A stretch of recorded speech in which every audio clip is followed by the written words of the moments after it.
Спонсор передачи – магазин детского питания и товаров для детей «Викуша».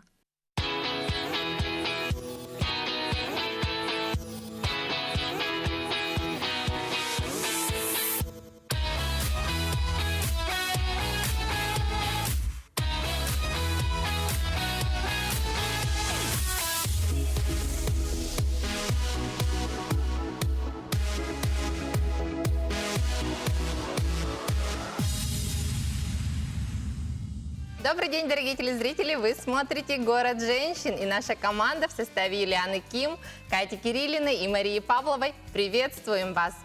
И сегодня хотим наш эфир начать с новостью, с которой прям не терпится нам поделиться. Вчера мы с Юлианой стали частью прекрасного в рамках проекта «Женский лик экоактивизма». Давай расскажем, Юлиан. А именно мы участвовали в посадке цветов на территории детского сада номер 88 вместе с его воспитателями и родителями. И также хочется отметить, что выпускники детского сада нынче отказались от запуска гелевых шаров и посадили на территории детского сада яблони, что очень похвально. А я, между прочим, тоже не отстаю. И прямо завтра собираюсь на первый экофестиваль «Зеленая прогулка», о котором мы с вами еще подробно поболтаем с нашими гостями. В общем, как вы поняли, сегодня мы с вами говорим о нашей экологической осознанности. Ну, раз мы заговорили об осознанности, не стоит торопиться, старые вещи, возможно, им удастся придать вторую жизнь. А кто у нас мастер переделок? Это, конечно же, наша Юлиана. В эфире рубрика «Фабрика идей».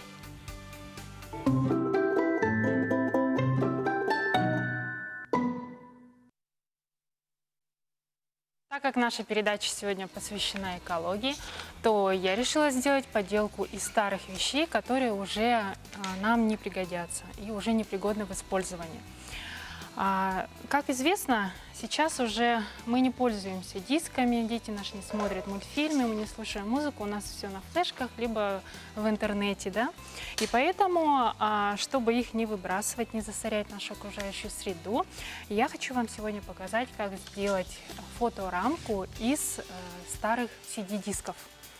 Для этого нам понадобится кусочек картона, диски и клей ПВА.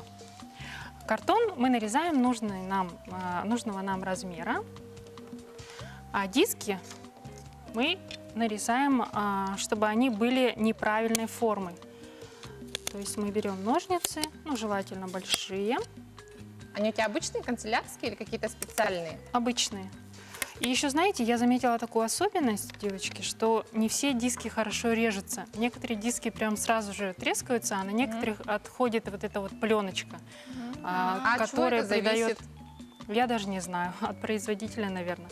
Вот благодаря вот этой пленке, которая вот так переливается и блестит, эффект зеркала, да, собственно говоря, и вот эта пленочка, она может сняться, поэтому необходимо нарезать кусочки таким образом, чтобы сохранить эту пленочку. И после того, как вы нарежете несколько кусочков, вот таких, мы начинаем выкладывать их на наш картон с помощью клея ПВА, вот таким вот образом, кисточкой растушевываем.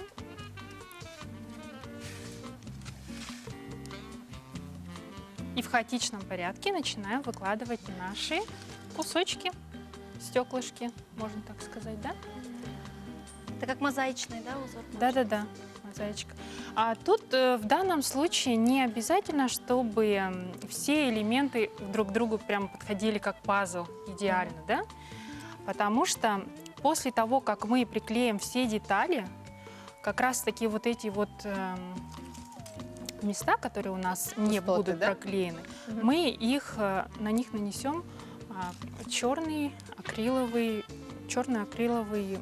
краску при помощи таких обычных. Это такая как стирка, да, между... Да-да-да, вот именно, Маша, ты правильно заметила, она вот как раз вот, если вы знаете, да, когда, чтобы использовать все материалы, которые остаются от ремонта, иногда вот такую битую плитку кладут на пол, да? Потом ее затирают, и все вот эти моменты, они закрываются. Сначала мы выкладываем большие кусочки, а потом уже, где останется, уже моделируем, уже вставляем разные. Можно даже специально подрезать, да, под какой-то рисунок. Если у нас там требуется треугольник, можем специально сделать треугольник, вырезать из дисков. А из чего еще можно сделать такую красивую мозаику? Так, ну, в магазинах продаются такие специальные разноцветные биты есть такие, вот знаешь, вот как они называются? А, уже Мозаика. готовые, что ли? Да, да, готовые. И из них уже можно сделать, они вот как раз даже по цветам красные, синие, зеленые и так И далее. не нужно мозоли натирать, да? Ой, не говори.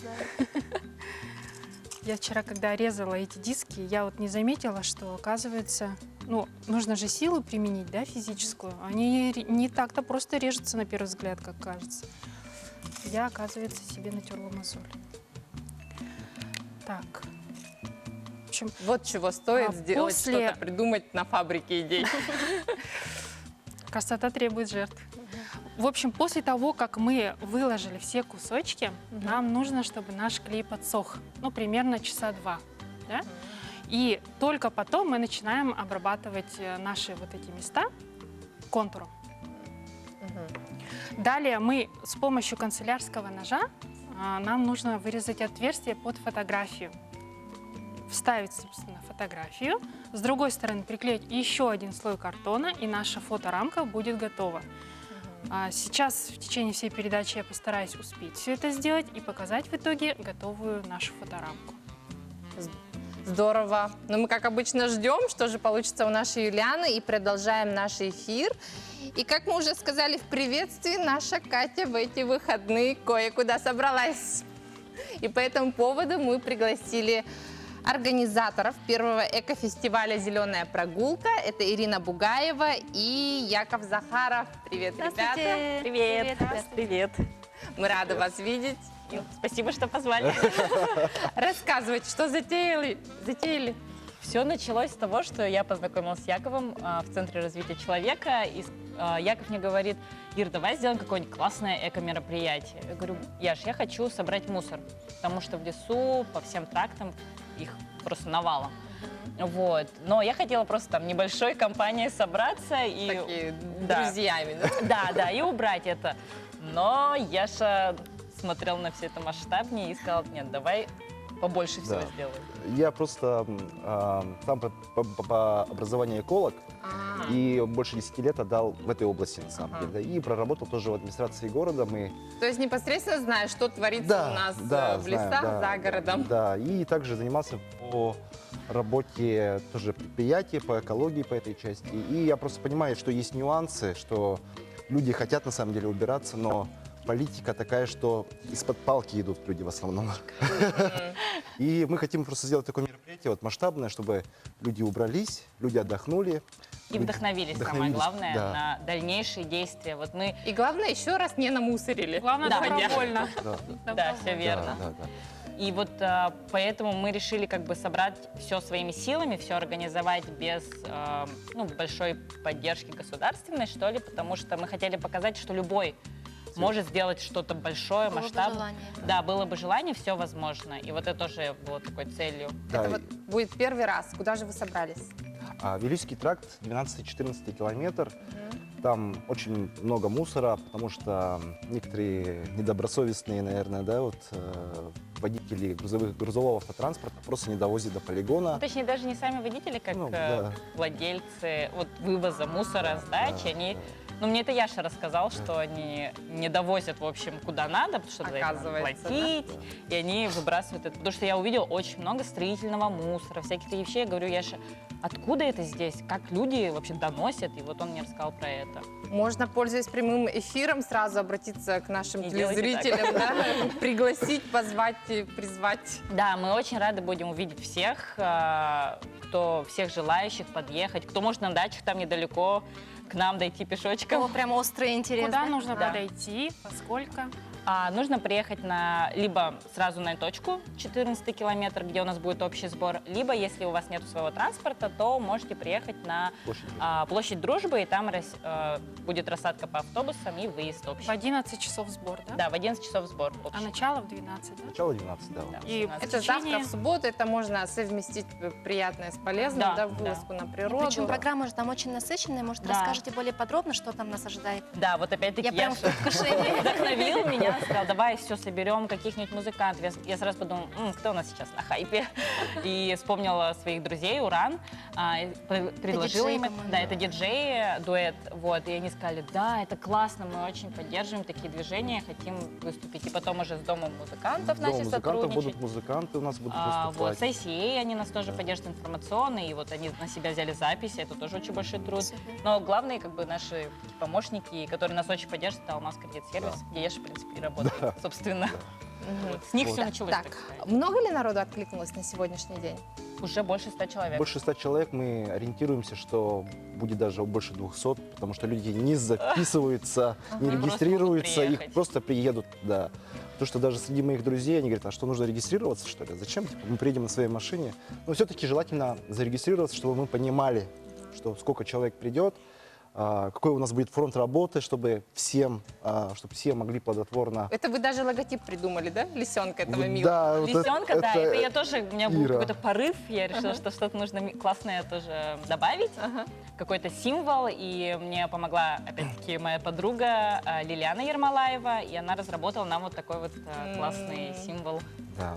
Я бы хотел бы тоже дополнить в том, что что мы несем какую-то цель определенную, да, вот я проработал в экологии, в области в этой, да, не обязательно быть там каким-то узким специалистом, да, вот, либо быть там, работать в этой области. Можно быть, вот как Ира меня вдохновила, получается, вот в Центре развития человека, она рассказала, вот, и просто человек вообще абсолютно творческий, вообще занимается абсолютно другим делом, но она очень, как сказать, заботится, да, то есть осознанно относится вообще к своей жизни. Эко-энтузиазм. Неравнодушная. Есть прямо на- Да, Верно, все верно. Вот.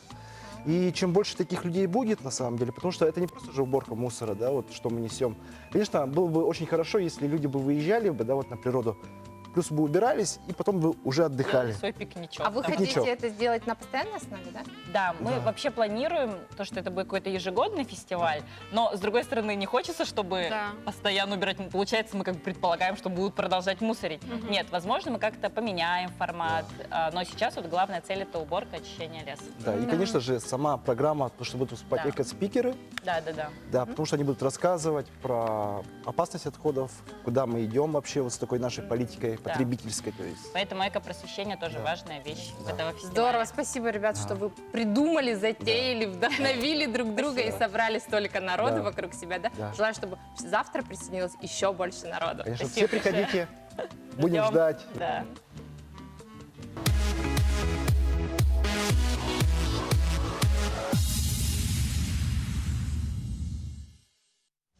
А мы продолжаем наш эфир, и мы послушали про зеленую прогулку, а теперь давайте послушаем уже с другой стороны. На защиту, за чистоту нашего города встали дети. К нам пришли в гости Арман Габрилян и Валерия Груздева, ученики 9 класса 27-й Здравствуйте. школы. Здравствуйте. Привет, ребят. Вот прям как у вас на футболках написано, дети 17-го квартала за ЗОЖ и чистоту. Да. Что это за движение? Сказывайте. Это движение было основано 12 мая этого года. Почти месяц. Да, почти месяц. Скоро будет месяц. Ну, все задаются вопросом, как пришла эта идея в голову. Вообще, эта идея в голову пришла, ну, просто сидя дома. Так, пришел со школы, подумал, наступил в лужу и заморался, такой, думал, почему так грязно. И потом, ну, просто там с родителями сидел, ну, в частности, с бабушкой, и она вот, ну, предложила, говорит, попробуй, может, ну, у тебя получится, я знаю. И вот, И вы предложила. вышли собирать мусор, да? То Да. есть ты позвонил своим друзьям, одноклассникам? Ну, в принципе, это шло от школы. В школе я, ну, занимаю должность председателя совета, занимал. И, то есть, у меня была такая вот команда, с которыми мы в школе работали. Ну, так как я перехожу в 9 класс, а среднее звено остается до 8, и поэтому я говорю, ну, мы будем работать все равно с вами за пределами. И тут вот как раз созрела идея совместить с полезным. Мы обсудили это. И Валерия вот одна из тех, кто откликнулся сразу, да? А вы одноклассники, мы Да. знаем. Ага. Расскажи, Валерия, что вы уже сделали? Мы как бы убрали большую часть нашего квартала, также лес, около школы, около домов, где больше находятся детей. То есть уклон делаем, где вот, Детские площадки, да, школы. детские площадки, школы. То есть именно те районы, где вы сами ходите, да, играете там? Это в основном ваши все одноклассники, да, друзья? Да. Да. Ровесники, да? А как Да. часто вы выходите на свои эко-рейды? В основном это выходные дни, потому что сейчас то количество детей, которое у нас включено, записано, ну, большинство из них там работают или же в отпуск улетают, и поэтому мы пытаемся совмещать так, чтобы это было не так принудительно, все, идем и убираем. Но это было на желание, то есть чтобы у каждого было свое собственное желание. И какие-то мероприятия это продумывать. Ну, в основном это от сценария зависит. Кстати, Валерия у нас сценарист, она пишет сценарии. А, вы даже... На То есть не все просто моменты. мусор Это как собираете, маленькое но еще приключение, что-то. Да. квест или что? Как это происходит? Чем вы завлекаете, допустим, единомышленников? Ну, мы показываем, как мы работаем, как все это происходит. Обустроено. Да. То есть И главное, это наверное, результат, да? Да. А сколько вас сейчас? на данный момент 13 человек, это, то есть с учетом... вот А с всех. каким энтузиазмом вас поддерживают вот ваши одноклассники? Сразу откликнулись или их надо было чем-то завлекать? Нет, в основном это было, ну, вам хочется жить в чистоте, да, все, пойдемте. Вот, А сейчас так было. какую тенденцию вы заметили? Стали меньше мусорить? В тот момент, когда вот мы начинаем, допустим, убирать, бывало и такое, что мы уберем и прямо при наших глазах Да? намусорили. Ну, конечно, мы высказываем свои недовольства, то есть, ну, мы тут убрали, зачем вы только что бросили. Только после того, как мы высказали свои недовольства, ну, подняли и убрали. Поэтому сегодня мы вот также накануне, то есть вчера, решили сделать рейд, проводить рейды, там, допустим, с 6 до 7 вечера, ходить по территории 17-го квартала. Ловить недобросовестных Да, жителей, да? то есть, ну, пресекать эти правонарушения. И со следующей недели администрация города, ну, и управа строительного округа, скорее всего, будет сотрудничать с МВД. В частности, это Надежда Федоровна. Безопасно. То есть нашлись взрослые, Да. которые вас поддержали? Да. И мы будем ограничивать вот такие вот нарушения. А как вот на ваш взгляд, как можно сделать так, чтобы это вот не закончилось вот разовым вот периодом вот этим чистоты, чтобы это постоянно продолжалось? Вообще это, мне кажется, это зависит от людей.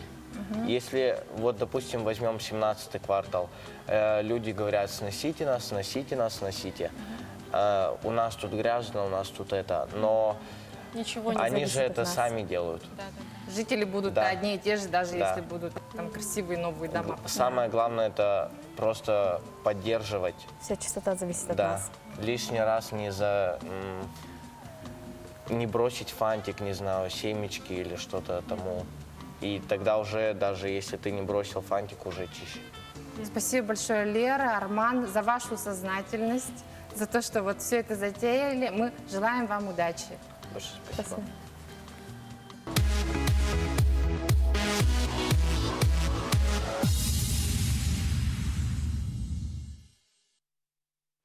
А мы продолжаем наш эфир, и сегодня мы говорим об экологической осознанности. Ну и раз мы затеяли эту тему окружающего мира, мы не можем не затронуть тему клещей. И на эту тему мы поговорить пригласили Любовь Будацыренову, начальника отдела эпидемиологического надзора Управления Роспотребнадзора по республике. Добрый Здравствуйте, Любовь Владимировна. Здравствуйте. Расскажите, пожалуйста, вот как же, можно ли избежать встречи вот с этими мелкими пакостниками, клещами? Ну, если не выходить из квартиры, то можно. Мгм. А В где их принципе, можно встретить? Как они вообще? Вот, по крайней мере, наша территория республики не является эндемичной, поэтому у нас клещей не так много, допустим, как у наших соседей в той же Новосибирской области, в Иркутской области или в Приморье, в Хабаровске. Да? И ежегодно вот, примерно где-то около 300 человек обращаются по поводу укусов. Там чуть больше, чуть меньше каждый год. И когда мы с ними беседуем, где они смогли вот, как бы подвергнуться нападению клещей, это обычно бывает или дачные участки, или люди выезжали в лесополосу, где-то отдыхали. То есть это природные очаги. То есть, природа. Это не городская территория, это обычно за городом, где-то в зоне отдыха. В плановом порядке у нас проводятся акарицидные обработки. Акарицидные обработки проводятся это в летних лагерях. Так, как бы безопасность детей во время отдыха обеспечивается. Плюс проводятся в таких местах массового скопления. Вот, допустим, наш вот Парки, да? Да. Они как бы в обязательном порядке проводят вот именно в этот сезон, вот именно, точнее, в этот период, когда только вот такой вот массовый. Он называется весенне-летний. Вот сейчас вот как раз вот период... Все обработали, да? Период обработки и период массового выхода этих клещей как бы, в природе. Поэтому и, соответственно, вот на сегодняшний день, допустим, 51 человек уже обратились по поводу укусов. И если до прошлой недели это было 23 человека, то за последнюю неделю уже обратилось 28. Скажите, пожалуйста, как вот человеку понять, что его укусил клещ? Во-первых, это вообще, когда клещ кусает, обычно это не чувствуется, потому что он впрыскивает определенные вещества, которые обезболивают с места укуса. Но для того, чтобы их найти, это нужно, если вы вышли в природу, то обязательно просто проводить самоосмотры. Каждый час, полтора-два, чтобы... Еще вот такая есть рекомендация использовать такую одежду, во-первых, светлую, во-вторых, значит, это должны быть рубашки с манжетами, брюки, которые можно заправить в обувь или в носки, да, и потому что клещ, он обычно поднимается, вот попав на одежду, он поднимается вверх, и осматривать друг друга и видеть. Еще риск бывает, если когда мы берем с собой питомцев. Потому что люди друг друга осматривают, а питомцы как-то забывают посмотреть, и на собаках на наших может эти клещи прийти домой и уже там, как говорится, укусить кого-нибудь другого. Вещи все тоже надо осмотреть, да? Да. А когда вот такое случилось, что нужно первое сделать, чтобы как-то обезопасить себя? Да? Нужно сразу обратиться... Да. В медицинскую часть или как? Если есть возможность, нужно, конечно, обратиться в первую очередь за медицинской помощью, потому что вам там квалифицированно удалят, обработают место укуса и направят этого клеща, снятого с вас, в нашу лабораторию в особо опасных инфекций, вот ФБУС, Центра гигиены и эпидемиологии, и уже предложат или провести иммунопрофилактику, в общем-то, и быть под медицинским наблюдением. То есть это уже если будет болезнь, то, по крайней мере, помощь будет оказана своевременно и в полном объеме. Еще вот этого клеща надо живым до лаборатории довести, да? Если у вас нет возможности сразу обратиться за медицинской помощью, потому что, мало ли, бывают походы и по 2, и по 3 дня, вы же не будете там с похода куда-то в лечебное учреждение обращаться, то надо его просто снять аккуратно, не расчесывая, не повреждая, не этого клеща, значит, аккуратно вытащить, можно чтобы пальцы не соскальзывали, взять марлей, да, и прямо перпендикулярно вытащить, не повреждать, чтобы хоботок все это вместе вышло. И желательно этого клеща сохранить живым. А если отломится хоботок? Хоботок он потом может выйти сам. Он не так опасен. Самое главное, чтобы его вынести и не раздавить на коже, потому что все, что в нем есть, и если вмазывается, риск, если он инфицированный, возрастает. А прививки? Те люди, которые у нас по профессиональному признаку часто работают в лесополосе, это геологи, лесники, которые проводят трубопроводы, лесничие и так далее, они получают эти плановые прививки против клещевого энцефалита ежегодно. Если он приходит в профессию, у него 3-кратная должна быть иммунизация, которая начинается в предыдущем году. Это осенью он первую должен прививку получить, и перед выходом в очаг. То есть заблаговременно я должна запланировать то, что поеду в эту лесополосу. Если он профессионально работает и будет работать, охотники, егеря, геологи. Ну, а обычные люди А нам есть... чем защищаться? Есть ли какие-то вот... Ну, вот репелленты. средства? Репелленты помогают? Да. И защита вот Да, и физическая, то есть заправить одежда, да. Одежда и То есть репелленты. сквозь одежду они, скорее всего, не доделают? Нет, они сквозь одежду не прокусывают, им обязательно нужна чистая кожа. Но так же, как комары, они же сквозь одежду, если вы одеваетесь хорошо, тоже не прокусывают. Оно через тонкую-то прокусывает. Но клещи-то они вот как раз не могут, у них хоботок толстый, они достаточно, как говорится, им обязательно нужна кожа. То есть нужно попасть Ближе на к телу кожу, надо ближе им. к телу. Поэтому если вы используете репелленты, если используете специальную одежду, если вы себя осматриваете, то вы уберегаете себя от укусов клещей. А какие симптомы бывают? Вот дети же не скажут, что вот меня укусил Да, клещ. что вообще ожидать? Только осмотры. Он может не пожаловаться, но может быть вместо укуса так как, ну вот Чесать? некоторые, ну не даже не чесать, а какое-то новообразование как будто. Ну когда вот обычно в волосистой части головы или на границе волосистой части головы, когда смотришь, там же клещ, он напивается, он увеличивается в разы. Его прямо видно становится. Поэтому Там температура поднимается, что это уже если вас укусил инфицированный клещ. Ой, Только мамочки. тогда, уже через какое-то определенное время проявляется, значит, сама болезнь с температурой, с А через болями. какое время? То есть не сразу, да? Нет, может? не сразу. Поэтому, если вы подверглись укусу, то вы обращаетесь за медицинской помощью, и вам там квалифицированно все расскажут и покажут, и объяснят, когда наблюдать, на что обратить внимание там, и так далее. И что хорошо на сегодняшний момент, что все клещи стопроцентно не поражены клещевым энцефалитом. У нас вот по нашему лабораторному мониторингу где-то примерно от 3 до 13%, вот, ну, разные годы, получается, из тех клещей, которые были сняты с людей, вот, имели вирус клещевого энцефалита. Но то, что плохо, у нас в прошлом году уже были случаи, когда вот после укуса клещей люди не обратились за медицинской помощью, и потом у них развился клещевой энцефалит, они попали в инфекционное отделение, но им была оказана адекватная медицинская помощь, сегодня они здоровы. А это опасно, да? Вообще, да. Заболевание, в общем-то, это достаточно опасное, потому что поражается головной мозг, и, ну, вы понимаете, неврологические симптомы, причем они могут остаться на всю оставшуюся жизнь. Поэтому, инфекционное, да? да, потому что у некоторых может легко и просто пройти, как, ну, как обычное ОРВИ, там что-то типа такое, да, а у некоторых это может осложниться так, что человек может остаться инвалидом. Это заразно? От укуса клеща? Ну, не От человека- без нет. клеща Нет, от человека к человеку Все эта клещи. инфекция не передается. не передается, да? Нет. А прививки детям ставят? А вот другие территории, в которых эта инфекция эндемична, то там прививки детям уже ставят. В плановом порядке там вообще все население охватывается этими профилактическими прививками, прямо все. Вот.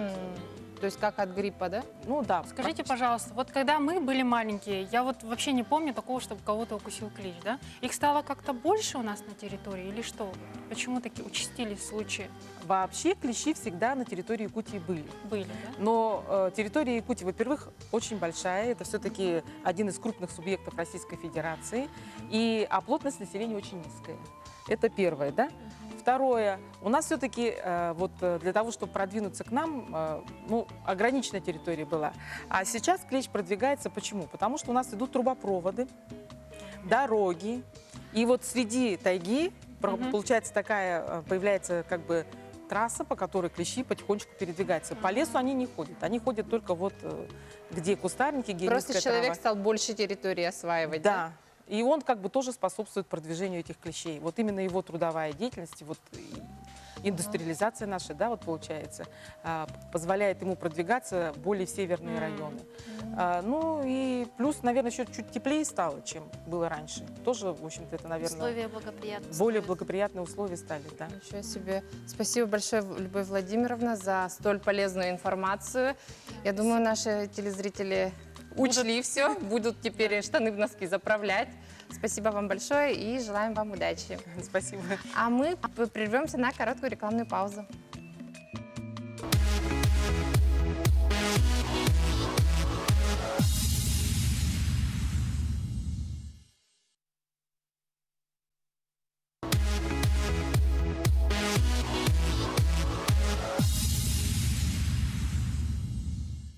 Вы смотрите «Город женщин» и далее наша традиционная рубрика про путешествия «Красный чемодан».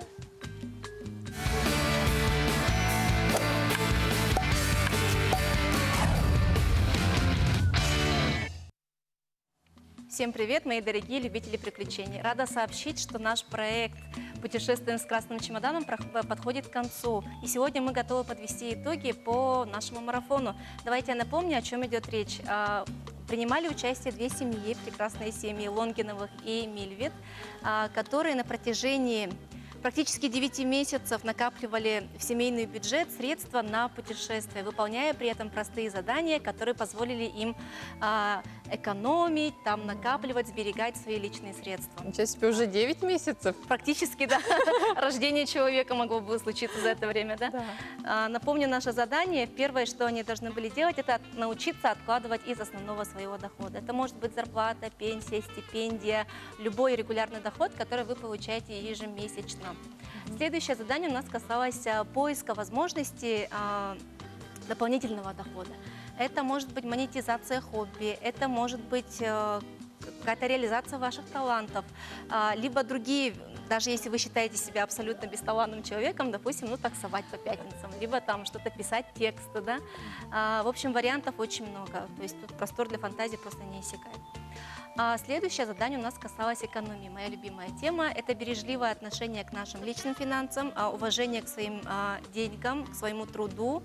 Так это я называю. Это ни в коем случае не означает то, что нужно ужимать там рацион до хлеба с водой. Поэтому я думаю, что мы научили все вместе, да, более разумно относиться к нашим личным финансам.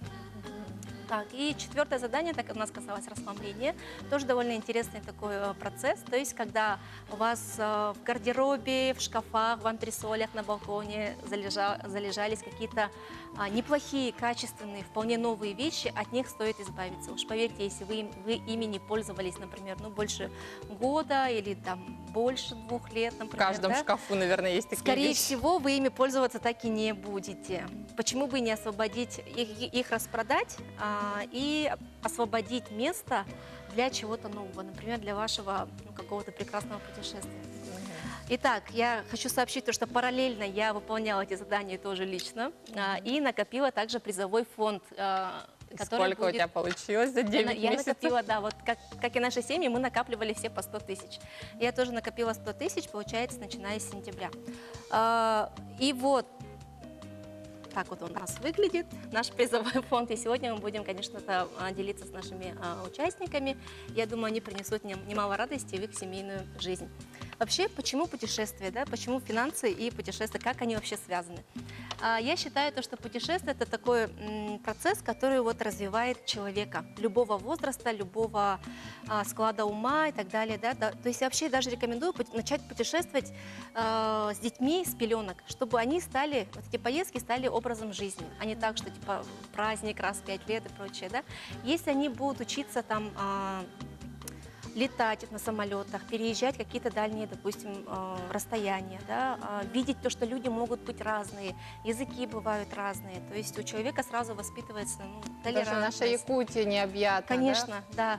В тот раз важно, наши куда гости вы уезжаете, рассказывали, там, да. что у нас такие интересные места есть. Неважно, куда вы уезжаете, вообще любые поездки, мне кажется, они все равно в какой-то мере дают рост для любого человека. Поэтому вообще моя позиция то, что путешествовать надо постоянно. А чтобы путешествовать, естественно, нужны деньги. Вот я задалась этим вопросом на старте нашего проекта, и поэтому увлеклась вот финансовой грамотностью. Оказывается, это очень сильно помогает и мотивирует, когда вы поставили себе финансовую цель. Путешествовать я хочу, и уже начинаете относиться более осознанно, там, более бережливо, избавляетесь от эмоциональных покупок, от каких-то ненужных покупок, например, да? От лишней чашки кофе. От лишней чашки кофе. Между прочим, от вредных привычек. Почему нет? Мы об этом тоже говорили не раз. Так что ничего такого сложного. Если вы взамен получаете нечто такое большее, как, например, вот какие-то впечатления от путешествия, прекрасные фотки, видео, воспоминания на всю жизнь, да, мне кажется, это того стоит. Итак, сегодня я хочу позвать, они пришли к нам в студию, семья Лонгиновых. Пожалуйста, встречаем Викторию, Евгений и прекрасные дочурки Кристина, Полина, Дарина и малышка Ирина. Здравствуйте. Вот сюда, пожалуйста. Здравствуйте. Присаживайтесь. Девочки, Какие вот на вы пуфике. красивые. Ой. Сегодня мы наконец увидели папу. На видео бывал, да? На видео бывал. Да, Причем я он что принимал мамы очень только активное и участие. детей замечала. Итак, Виктория, Евгений, ну как вам проект? Что вы можете сказать вообще на финише, скажем так? Мы, конечно, очень рады, что мы дошли до финиша. Мы честно выполняли все задания, все вот 4, которые Катя огласила.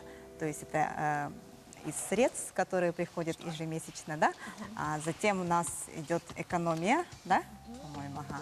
Ну, в общем, мы самое такое простое задание для нас было, допустим, как для многодетной семьи, может быть, экономия, да. Но мы как бы благодаря этому проекту я вот, допустим, научилась экономить, да. Знаю. Отпустите ее, Да. пусть побегает. Пусть к сестрам идет поиграет. Ага, Ага. она не хочет сидеть.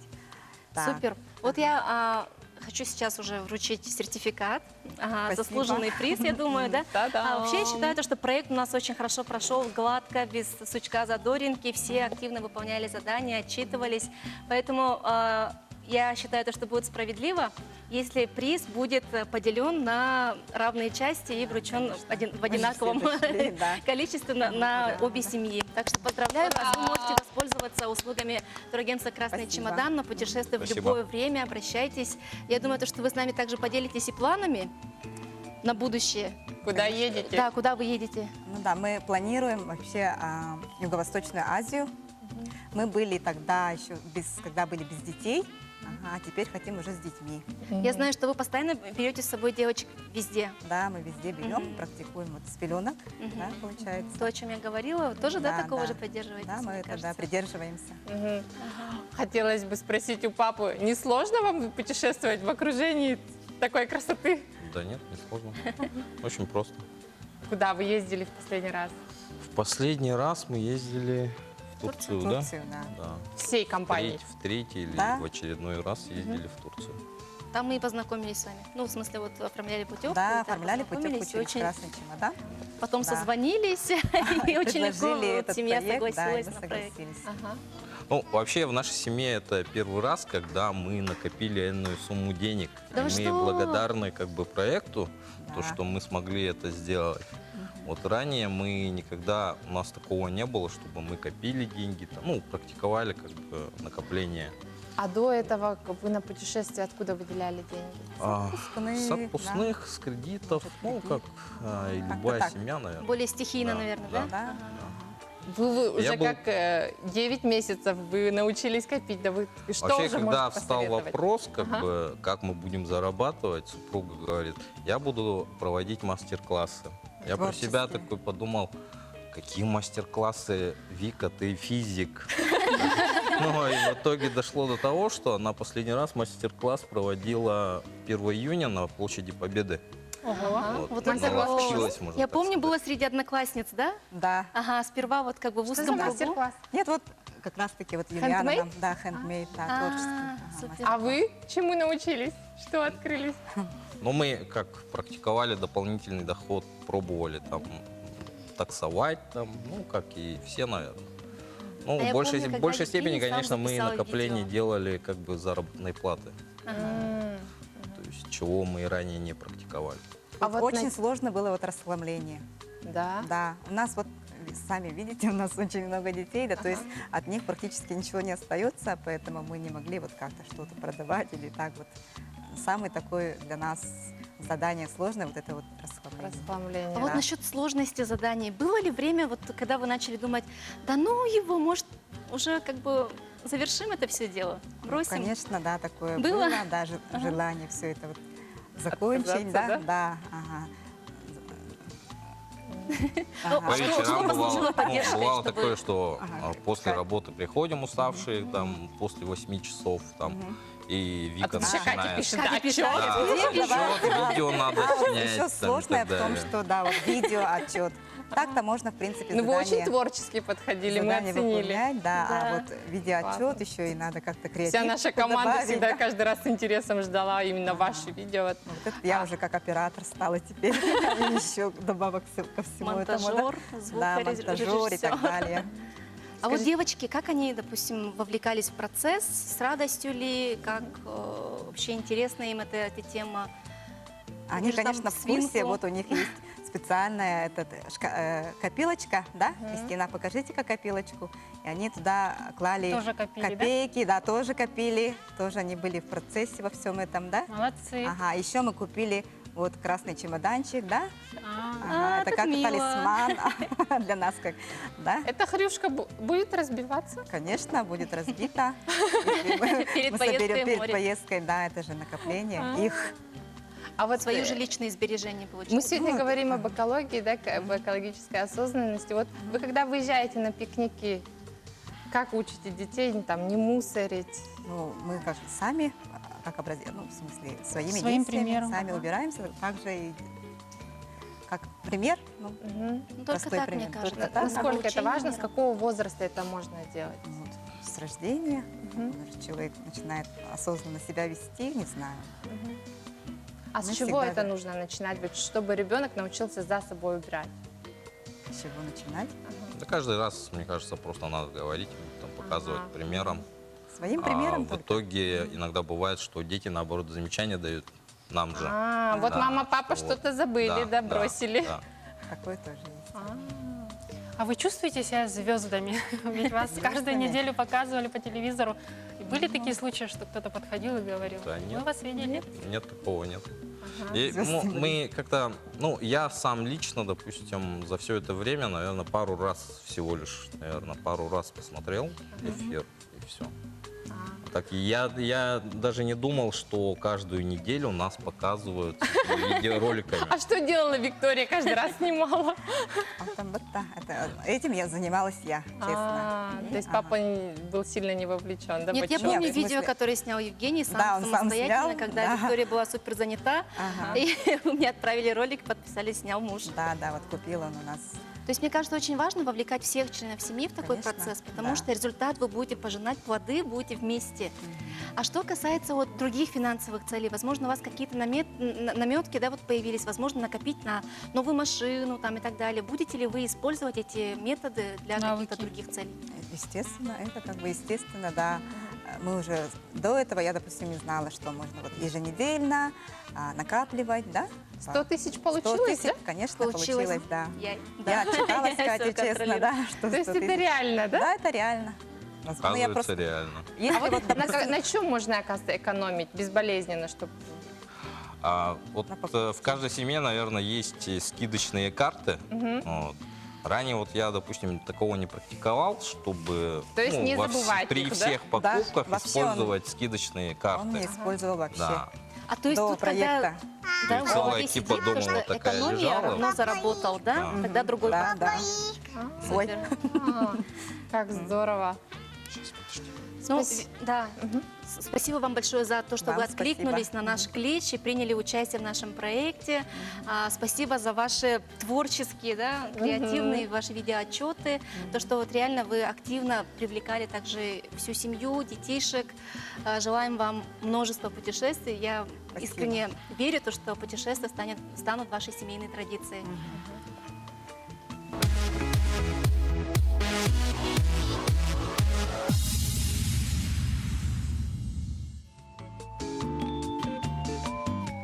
А мы продолжаем наш эфир. Вы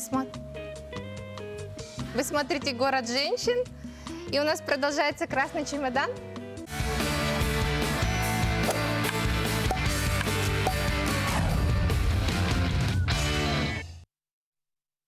Еще раз приветствую, дорогие красные чемоданцы. Мы продолжаем встречи с нашими участниками по проекту.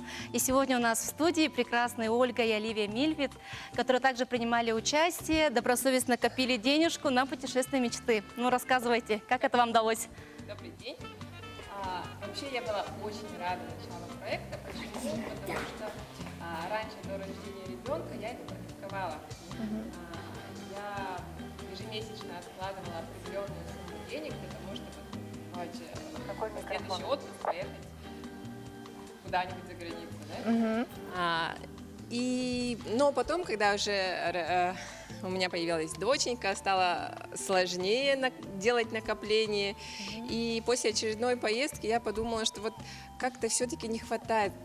Нету вот такого толчка, который бы заставил меня вернуться к тем временам, когда я... старым привычкам, Да, да? к старым хорошим привычкам. Стимула, да? Да.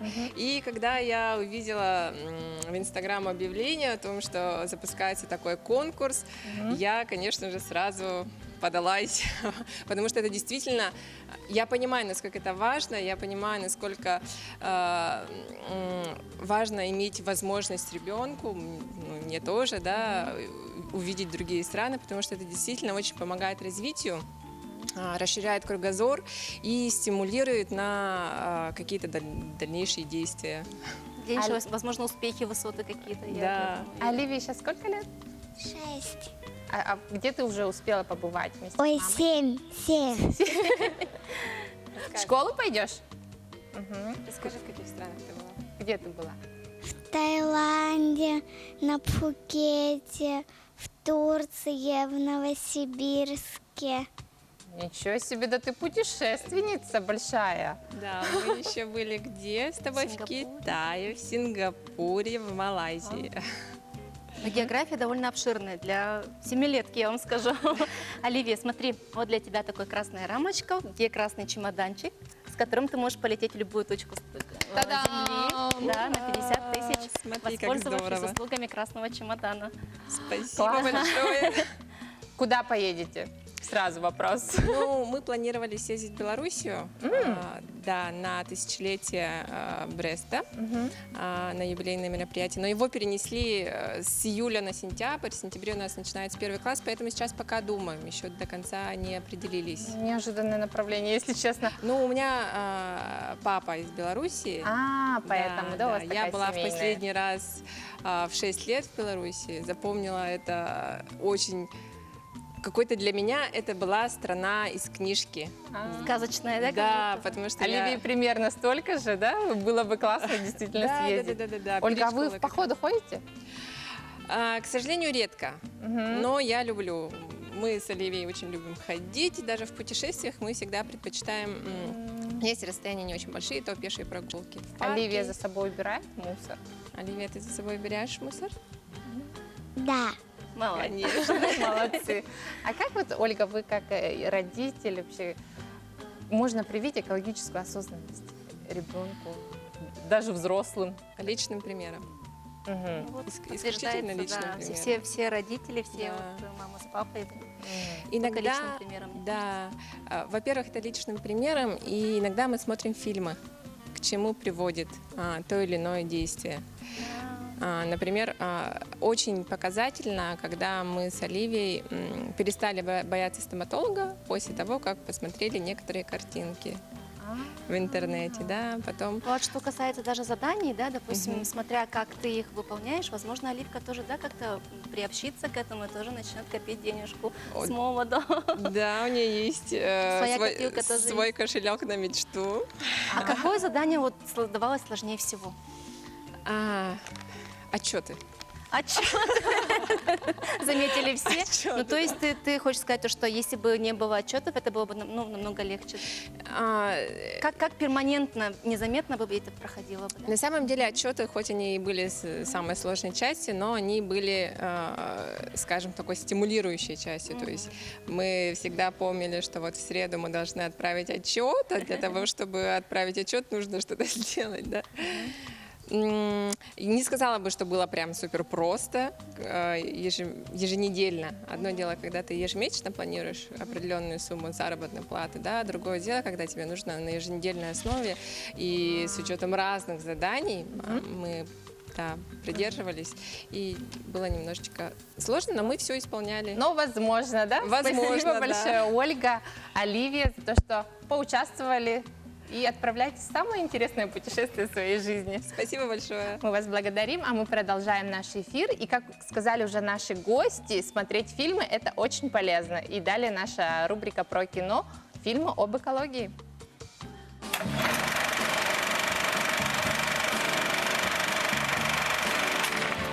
Что посмотреть на выходных, мы с радостью вам расскажем о тех картинах, которые каждая по-своему раскрывает проблемы экологии. Все фильмы из данного списка есть в свободном доступе в интернете. Начнем с потрясающей киноленты 1996 года под названием «Прекрасное зеленое». Неожиданно приятный фильм, который вряд ли был на слуху, но тем не менее достоин вашего внимания. Порой мы, загруженные текучкой повседневности, воспринимаем все, что что у нас есть как данность. Пусть история и немного фантастическая, но она цепляет. Своеобразный французский юмор заставляет обратить внимание на серьезные проблемы экологии и взглянуть на наш мир по-другому. А на очереди завораживающее произведение «Самсара». Данный фильм снимали 5 лет в 25 разных странах. В нем нет привычных нам героев или закадрового текста, объясняющего, что происходит в кадре. Здесь только два персонажа – это природа и человек. Вы отправитесь в полуторачасовое путешествие по самым удивительным местам планеты, на священные земли и в зоны стихийных бедствий, в сердце промышленных объектов и природных чудес. Это необычный и уникальный фильм. Он завораживает и в то же время пугает. Следующая картина была номинирована на «Оскар» как лучшее документальное кино. Фильм «Свалка» вышел в 2010 году и поразил многих зрителей. Известный художник Вик Мунис возвращается на родину в Бразилию, чтобы запечатлеть самую большую мусорную свалку в мире, расположенную на окраине Рио-де-Жанейро, и ее жителей, катадорос, занимающихся сортировкой отходов. Поначалу Мунис собирался написать серию портретов при помощи мусора. Однако его деятельность повлияла на жизнь многих, и этот процесс стоит увидеть. Люк Бессон прославился многими своими картинами, но кинолента «Дом» вызвала настоящую бурю эмоций. Фильм демонстрирует нам красоту планеты и последствия разрушений, нанесенных деятельностью человека. Незаживающие шрамы, нанесенные Земле промышленными производствами, последствия войн, экологических катастроф раскрывают зрителю реальную ситуацию на планете. И по традиции завершаем наш список мультфильмом. И на этот раз советую посмотреть вместе с ребенком мультик про пчел «Би-муви. Медовый заговор», который затрагивает проблему нарушения экологического баланса. Нам попытались показать, что же будет, если равновесие природы нарушить в одночасье. Тематика пчел крайне увлекательна и интересна. Жизнь одних из самых загадочных насекомых на планете была изящно обыграна. Это история о маленьком отважном герое, который хоть как-то пытается исправить положение. На этом все. Приятного просмотра и берегите природу.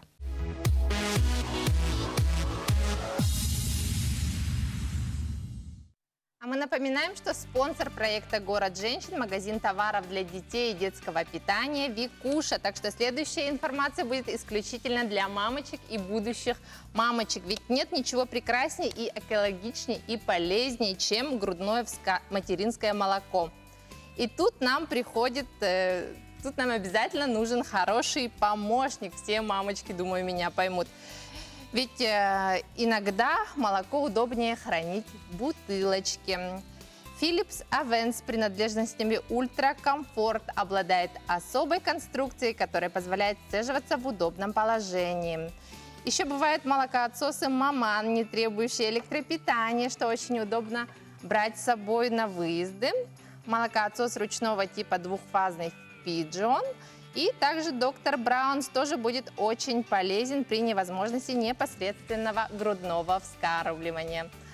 Вот такая вот информация от нашего спонсора магазина «Викуша». И мы продолжаем наш эфир. И далее итоги фабрики идей с Юлианой Ким. Так, дорогие друзья, хотела бы показать, что у меня получилось. Вот такая вот фоторамка, которая выполнена из тех материалов, которые, вроде бы, казалось бы, надо выбросить, да? Так эффектно, Девочки, Юлиана. посмотрите. Эта рамка выполнена из старых CD-дисков и картона, приклеенные, нарезанные заранее кусочки неправильной формы, приклеенные на клей ПВА. И, собственно говоря, фотография вашей семейной, которую вы можете поставить в середину фоторамки. После того, как мы приклеили наши кусочки, вот эти вот расщелины я покрыла с помощью черного акрилового контура, и поэтому создался такой эффект, как будто это втирка, да? Ага, очень эффектно. Да, я думаю, что такая фоторамка украсит ваш дом, и она ничуть не хуже будет покупной. Так что я призываю всех покупать меньше таких, то есть, вернее, не выбрасывать вещи, а делать из них, придавать им новую жизнь. и беречь природу и убирать за собой мусор. И надо, конечно же, прежде всего начать с себя. Возможно, если мы начнем больше ходить пешком, или выключать все краны и розетки, мы сделаем немножко, принесем немножко пользы в этот мир. Да, нашей земле. И на этом наша передача «Город женщин» подходит к концу. Обязательно смотрите нас каждый будний день в 12:30. Всего вам доброго и хорошего дня. И «Город женщин» всегда рад будет вас видеть.